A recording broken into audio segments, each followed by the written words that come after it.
Ladies and gentlemen, welcome to the video. Now, you clicked on this video. Let's get that out of the way. The floor is made out of floor, yes. Now, you're either one of two people. The first group is getting angry at me right now. And you think I'm a bigot, I'm sexist, I'm misogynistic, I'm a racist. Racist. Can you even say that on YouTube anymore? And I'm a hater, and I hate Disney. Now, you're free to dislike this video without listening and then going in the comments and writing and telling me that I'm all the things I've just mentioned. And the rest of you are probably not drinking the Kool-Aid, and you're like me, an intellectual who is catching on to the fact that Disney is straight up assassinating Marvel's legacy characters in their own movies.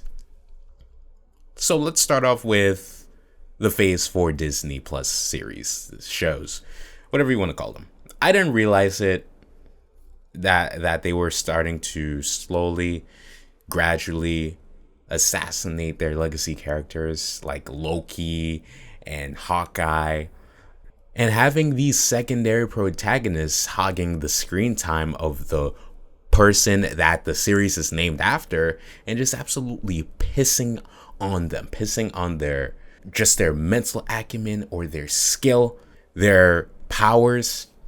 And now it's just been blown out of the water with Doctor Strange Multiverse of Madness, or should I say Scarlet Witch Multiverse of Madness, and Thor Love and Blunder. It's like you're taking these characters, highly regarded when they were introduced respectively, with great first films.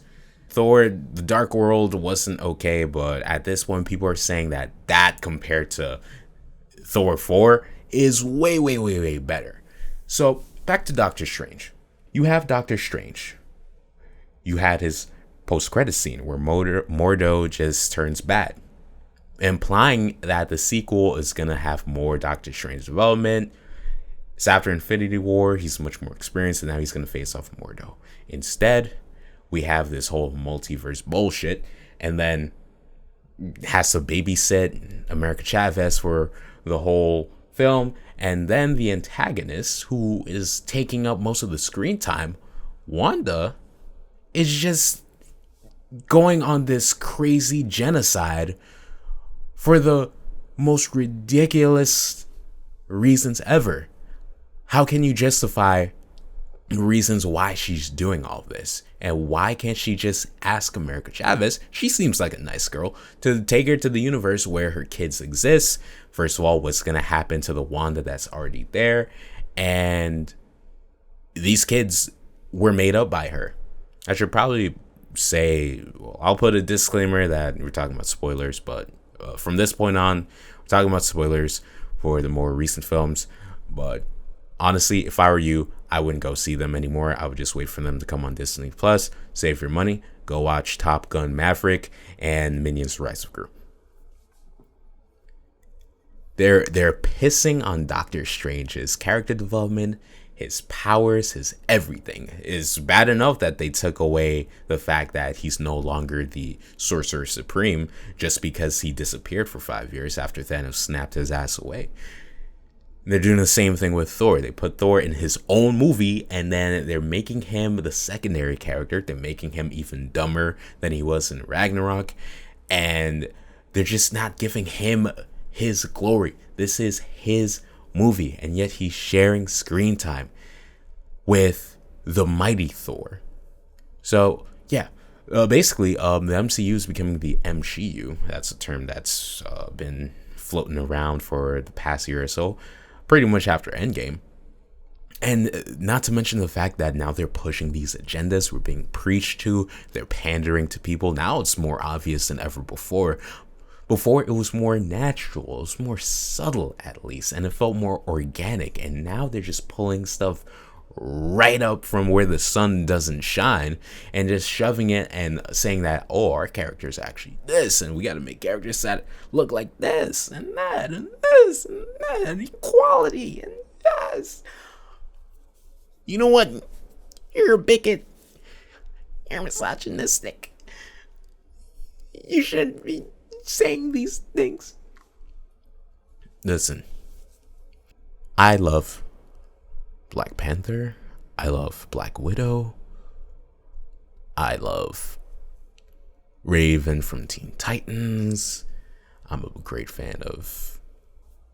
I'm just saying that if you're naming a movie after someone, don't bait and switch us and put a hodgepodge of the least popular, most irrelevant characters and make them share as much screen time as the main characters so that they barely have time to develop. Like Gore the God Butcher only killed one god on screen because the rest of the film was dedicated to pandering and making jokes every 5 minutes. Like, you have someone who has cancer, and then you got a bunch of kids that got kidnapped, but you guys are talking about, oh, let's go kick some ass, and screaming goats from a 10-year-old meme of, like, it doesn't make any sense. And then the reason for why all of a sudden we're getting this sloppy writing with a bunch of and then storytelling and contrivances and ass pulls and plot holes and shit, even the more detailed things like why Thor's eyes are the same color now, is because all of a sudden Disney's thinking that it's a great idea to hire writers that don't read the comics or can't read a comic book. And I'm not joking. They've literally gone on the record in interviews and said that they themselves, like the writers from WandaVision, for example, haven't picked up a comic book, didn't know who Mephisto is until they had to do press for the Disney shows. That's like you graduating from school with a marketing degree and you're like at the top of your class. You know everything about marketing, market research, finding your target customer, blah, blah, blah. And then you go interview at a company and they ask you like, okay, so can you tell me what our business model is? Who do we serve? Who's our target audience? What our products are? And then you just sit there in silence and you're like, no, but I know how to do a marketing analysis.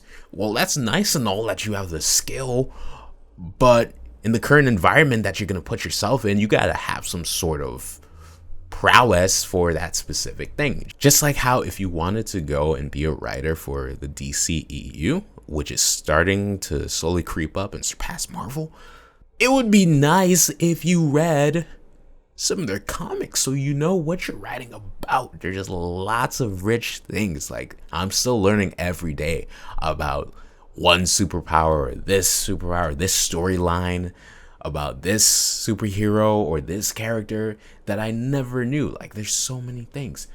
But now it's gotten terrible. It makes you really appreciate the Russo brothers before they stepped away from Marvel after Endgame and decided to take a break, because they knew the characters like the back of their hand. They knew Spider-Man, they knew Iron Man, they knew Thor, they knew Bucky, they knew Captain America.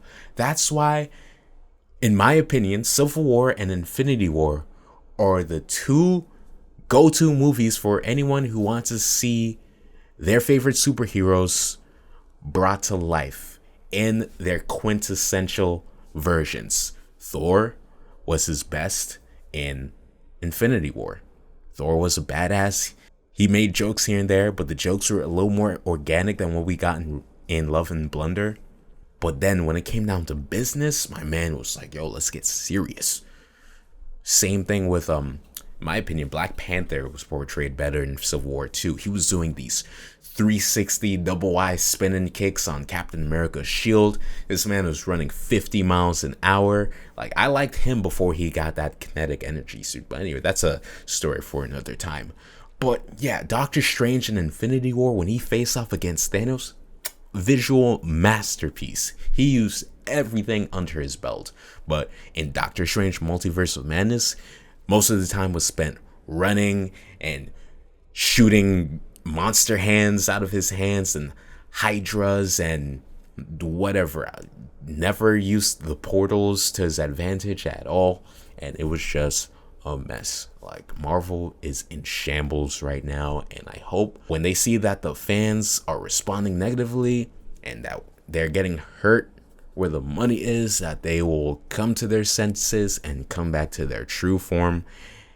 And if it ain't broke, don't fix it. Listen, I would much rather have the Act 3 problem where towards the climax you have this CGI smackdown with the heroes and a bunch of expendable CGI monsters before they fight whoever the main antagonist is, than what we're getting right now. So Marvel, please listen, I'm gonna give you one more chance. I'm still gonna go see Black Panther because I love Black Panther. Rest in peace, Chadwick Boseman.